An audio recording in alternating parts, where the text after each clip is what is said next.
There are 8 billion people on Earth right now. That number is almost impossible to picture. 8 billion is the kind of number your brain refuses to hold. Stack them shoulder to shoulder, and they would circle the equator nearly 30 times. Give each person 1 square meter of space, and they would barely fill the landmass of Greenland. So here's a different way to think about that number. What if humans stopped growing food? What if the only caloric source left on Earth was other people? How long would civilization last, and how many would survive? This is not a horror story. This is a math problem, and the answer will change the way you think about everything that makes modern life possible. Let's start where all biology starts, with calories.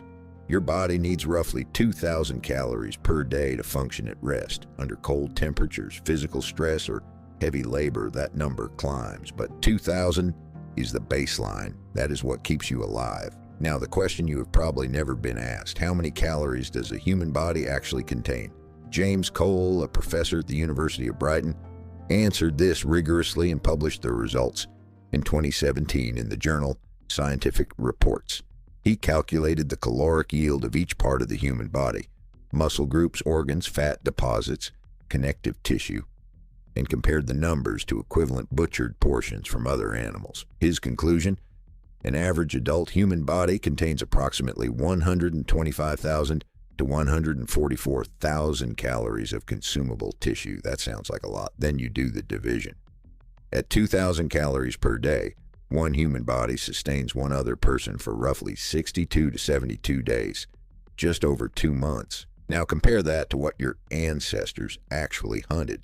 A woolly mammoth offered an estimated 3.6 million calories, a steppe bison around 600,000, a horse roughly 200,000.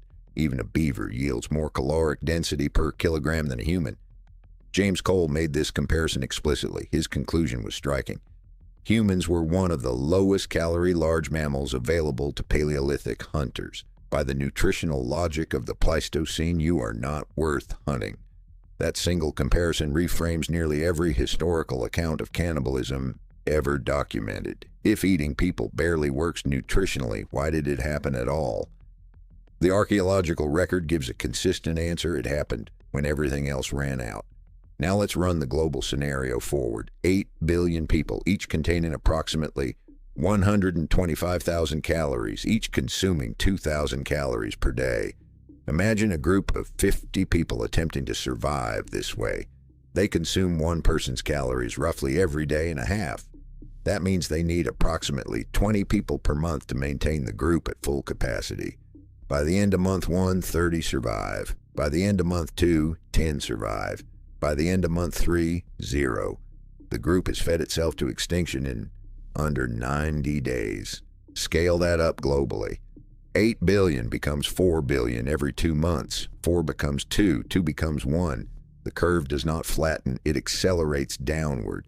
Population ecologist Garrett Hardin described the structural logic of exactly this kind of collapse in his landmark 1968 essay, The Tragedy of the Commons. He was writing about fisheries and shared land, but the principle transfers directly. When a population consumes a resource faster than it can regenerate, the system does not find a new equilibrium. It collapses. When the prey and the predator are the same organism, there is no regeneration at all. Every consumption event permanently reduces future supply.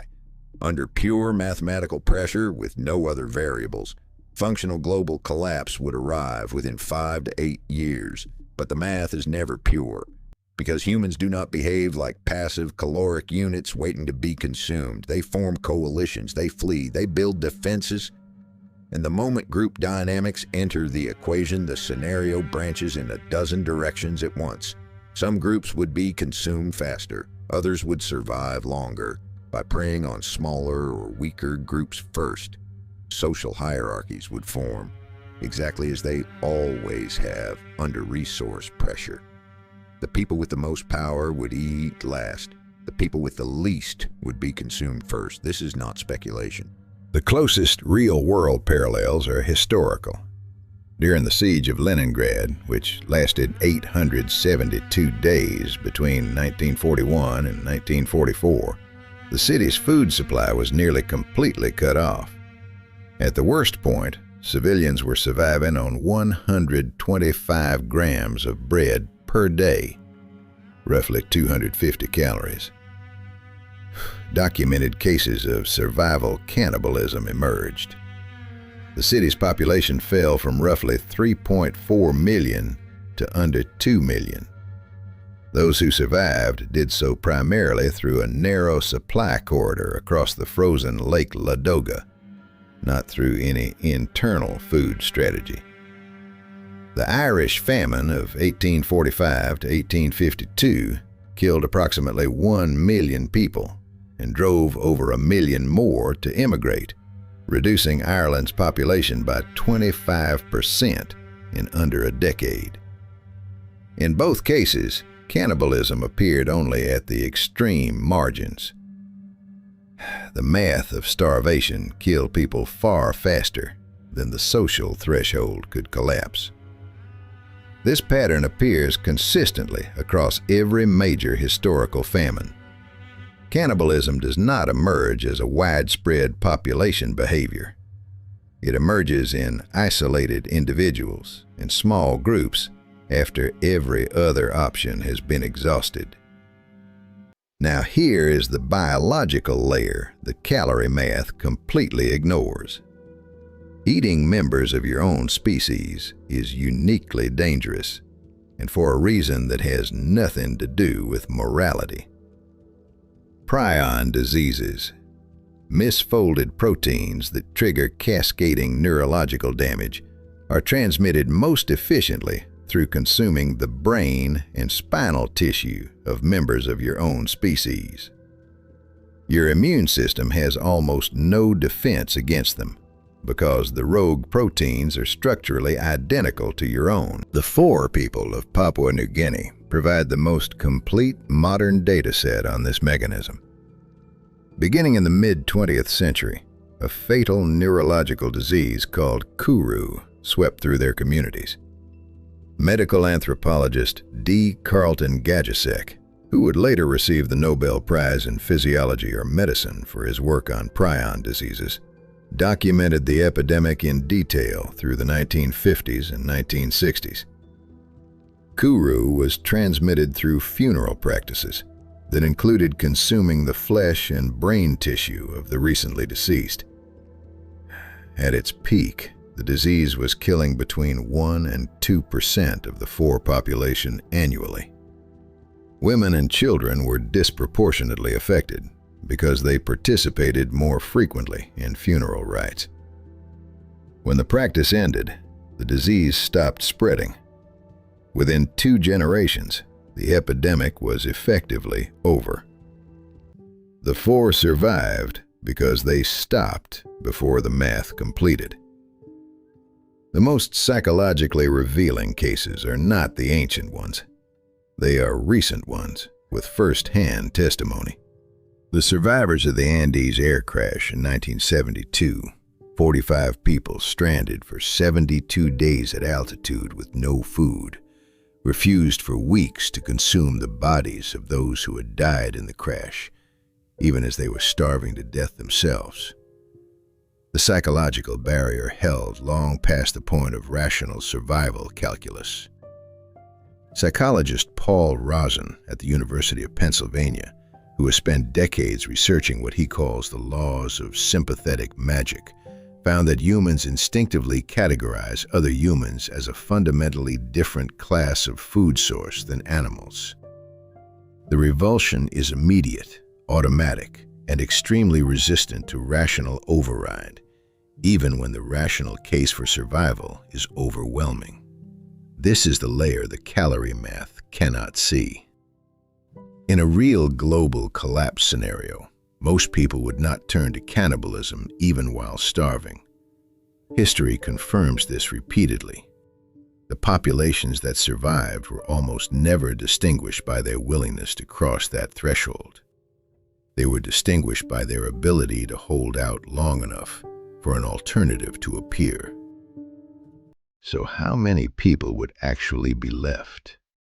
The mathematical answer is almost none, within a decade.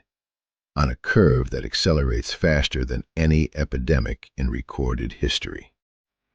The realistic answer, drawn from what the historical record actually shows, is that some pockets would hold.